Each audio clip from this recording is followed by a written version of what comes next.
प्यारे बच्चों, क्लास 12 विषय अर्थशास्त्र का परीक्षा उपयोगी ऑब्जेक्टिव क्वेश्चन आप लोगों को चैप्टर बाय चैप्टर मैं बता रहा हूं। ये लास्ट चैप्टर है बाजार के रूप में मूल्य निर्धारण। तो बाजार के रूप एवं मूल्य निर्धारण ये लास्ट चैप्टर है। इसके बाद हम लोग लघु उत्तरीय और दीर्घ उत्तरीय प्रश्नों को चैप्टर बाय चैप्टर देखेंगे।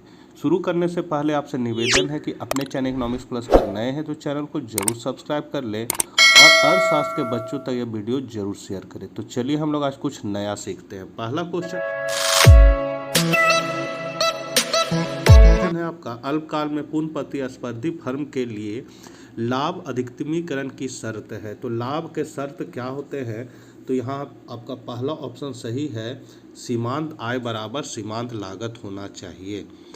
दूसरा क्वेश्चन है, कुल उत्पाद xn इकाई पर माइनस कुल उत्पाद xn-1 इकाई पर की परिभाषा है। तो हम लोग जानते हैं ये सीमांत उत्पाद का परिभाषा है। तीसरा क्वेश्चन है, अल्पाधिकार बाजार में। तो अल्पाधिकार बाजार में क्या होते हैं? तो कुछ विक्रेता होते हैं। अगला है, बाजार मूल्य का संबंध निम्नलिखित में किससे है? तो बाजार मूल्य का संबंध यहाँ आपको अति अल्पकाल से होगा। अगला क्वेश्चन है, लाभ का निम्न में कौन सा घटक है? तो लाभ में निम्न में से लाभांश भी है, अवितरित लाभ है, निगम कर, इनमें से सभी हो जाएगा। इसका आंसर डी होगा, इनमें से सभी। छठा है, बाजार मूल्य किस बाजार में पाया जाता है? तो बाजार मूल्य आपका पाया जाता है अल्पकालीन बाजार में।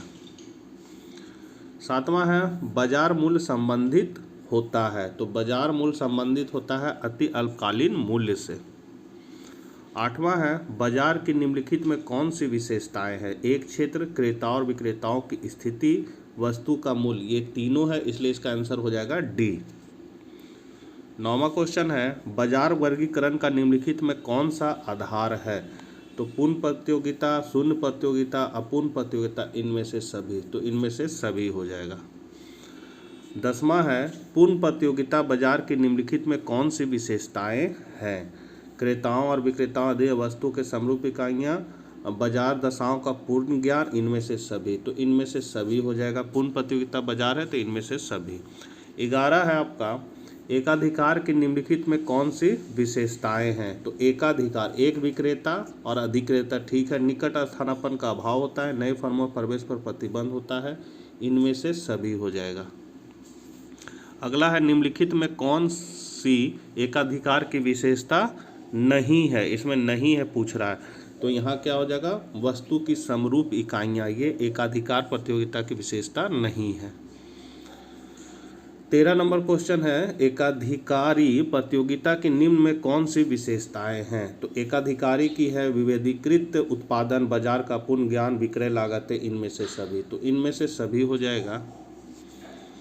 विशुद्ध प्रतियोगिता का निम्नलिखित में कौन सा लक्षण है? तो यहाँ पर विशुद्ध प्रतियोगिता का है बाजार का पूर्ण ज्ञान, साधनों की पूर्ण गतिशीलता, उत्पाद की एकरूपता, इनमें से सभी। तो 14 का डी। 15 नंबर क्वेश्चन है, पूर्ण प्रतियोगिता में किसी वस्तु का मूल्य का निर्धारण होता है। तो हम लोग जानते हैं पूर्ण प्रतियोगिता में वस्तु का मूल्य कैसे निर्धारित होता है? जहाँ मांग और पूर्ति बराबर होती है। तो इसका आंसर हो जाएगा ए, मांग एवं पूर्ति द्वारा। 16 नंबर क्वेश्चन है, किस बाजार में फर्म का स्वतंत्र प्रवेश तथा बहिर्गमन होता है? तो ये है आपका पूर्ण प्रतियोगिता में स्वतंत्र प्रवेश और बहिर्गमन होता है। एकाधिकारी बाजार किसे दर्शाता है? तो एकाधिकारी बाजार आपको बाजार प्रवृत्ति को दर्शाता है। 18 है, किस बाजार में वस्तु विभेद पाया जाता है? तो वस्तु विभेद हमेशा एकाधिकारी प्रतियोगिता में पाया जाता है, या एकाधिकृत प्रतियोगिता भी इसको बोलते हैं, मोनोपोलिस्टिक कंपटीशन भी बोलते हैं। तो ये 18 का डी हो जाएगा। 19 है, बाजार स्थिति जिसमें वस्तु का केवल एक ही विक्रेता हो, नाम से पता चल रहा है एक ही बेचने वाला हो, तो यहाँ पर मोनोपोली हो जाएगा, जिसको हम लोग एकाधिकार भी बोलते हैं। बी ऑप्शन सही है। एकाधिकारी नहीं होगा, इसका मतलब होता है मोनोपोलिस्टिक कंपटीशन, और ये है मोनोपोली मतलब एकाधिकार। तो 19 का आपका बी हो जाएगा। 20 है, किसने कहा किसके अनुसार जब प्रत्येक उत्पाद की वस्तु की मांग पूर्णतः लोचदार होती है तो वह बाजार पूर्ण प्रतियोगी बाजार कहलाता है।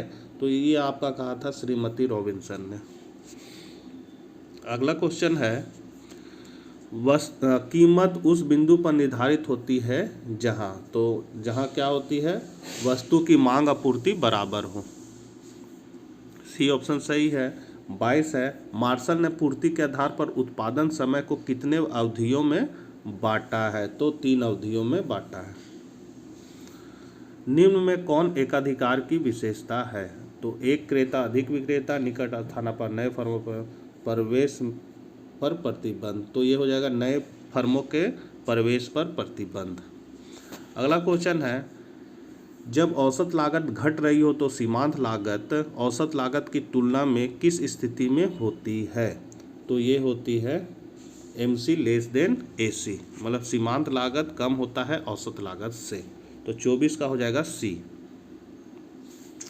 सीमांत आय निम्नलिखित में कौन है? तो हम लोग सब जानते हैं सीमांत आय का फॉर्मूला होता है डेल्टा TR बटा डेल्टा Q। अधिकतम लाभ की पूरक शर्त क्या है? तो ये है आपका सीमांत लागत रेखा सीमांत आगम रेखा को ऊपर से इसका हो जाएगा नीचे से ऊपर जाते हुए काटे। यहाँ हो जाएगा ऊपर से नहीं, नीचे से ऊपर जाते हुए काटे। मैंने फिर से इसको दोहरा देते, सीमांत लागत रेखा सीमांत आगम रेखा को नीचे से ऊपर जाते हुए काटे। ये C ऑप्शन सही है। ऊपर से काटे तो ये तो गलत है, तो यहाँ पर आपका D ऑप्शन हो जाएगा इनमें से कोई नहीं। समानता में बिंदु पर MC बढ़ती हुई होनी चाहिए, समानता में बिंदु घटती हुई जाए, सीमांत लागत, इनमें से कोई नहीं हो जाएगा। पूर्ण प्रतियोगिता बाजार में किसी फर्म की मांग वक्र का आकार कैसा होता है? तो ये होता है पूर्ण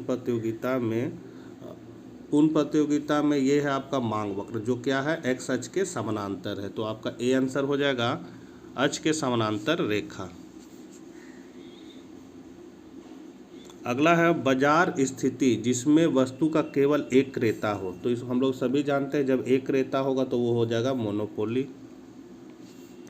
निम्न में कौन एकाधिकार फर्म के संतुलन की शर्त नहीं है?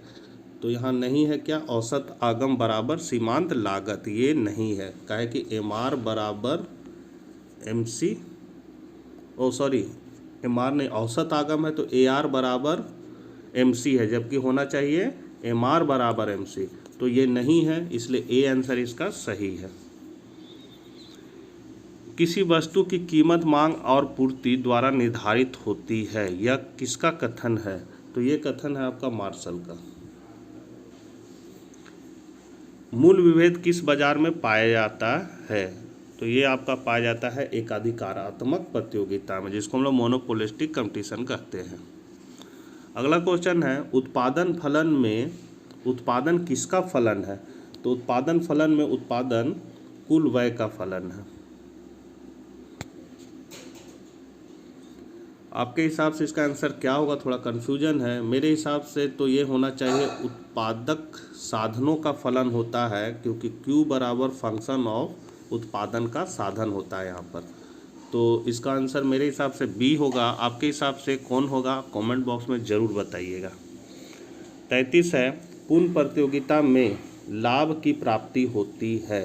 तो लाभ की प्राप्ति क्या होती है पूर्ण प्रतियोगिता? सामान्य। संतुलन कीमत में अधिक कीमत पर वस्तु की मांग अधिक होगी, वस्तु की पूर्ति अधिक होगी। तो संतुलन कीमत में अधिक कीमत पर A और B दोनों होगा। न्यूनतम सहायता मूल्य होती है। तो न्यूनतम सहायता मूल्य होती है साम्य मूल्य से कम। 36 है आपका, एकाधिकार फर्म के संतुलन की शर्त है। तो ये शर्त है आपका सीमांत आय बराबर सीमांत लागत और सीमांत लागत वक्र की ढाल ग्रेटर देन सीमांत आय वक्र की ढाल। तो इसका मतलब है कि MR बराबर MC, मतलब B का मतलब है MR बराबर MC और MC की रेखा MR रेखा को नीचे से ऊपर जाते हुए काटे। ये दोनों सही है, काहे कि संतुलन का यही शर्त होता है, इसीलिए इसका आंसर हो जाएगा आपका D। B और C दोनों। 37 है आपका अल्पकालीन औसत लागत वक्र समानता होता है। तो ये समानता होता है U आकार का इस तरह।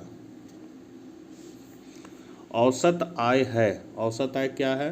तो औसत आय का फॉर्मूला हो जाएगा TR/Q, माने कुल आय को उत्पादित इकाई से भागा देंगे तो औसत आय ज्ञात हो जाएगा। रिकार्डो के अनुसार पूर्ण प्रतियोगिता में मूल्य निर्धारण होता है, तो उसके अनुसार मूल्य निर्धारण क्या होता है? उत्पादन लागत द्वारा। अगला क्वेश्चन है अति अल्पकाल में पूर्ति होगी, तो अति अल्पकाल में पूर्ति क्या हो जाएगी? पूर्णतया बेरोजगार हो जाएगी। और लास्ट क्वेश्चन है एकाधिकृत प्रतियोगिता की धारणा को दिया है, तो ये दिया है चैम्बरलिन ने। बी आंसर इसका सही है। तो बच्चों ये थे कुछ महत्वपूर्ण चैप्टर बाय चैप्टर क्वेश्चन। अगले वीडियो में हम लोग लघु उत्तरीय और दीर्घ उत्तरीय प्रश्नों को चैप्टर बाय चैप्टर देखना शुरू करेंगे। तब तक के लिए आज्ञा दीजिए, मिलते हैं फिर इसी तरह के वीडियो के लिए। Bye bye.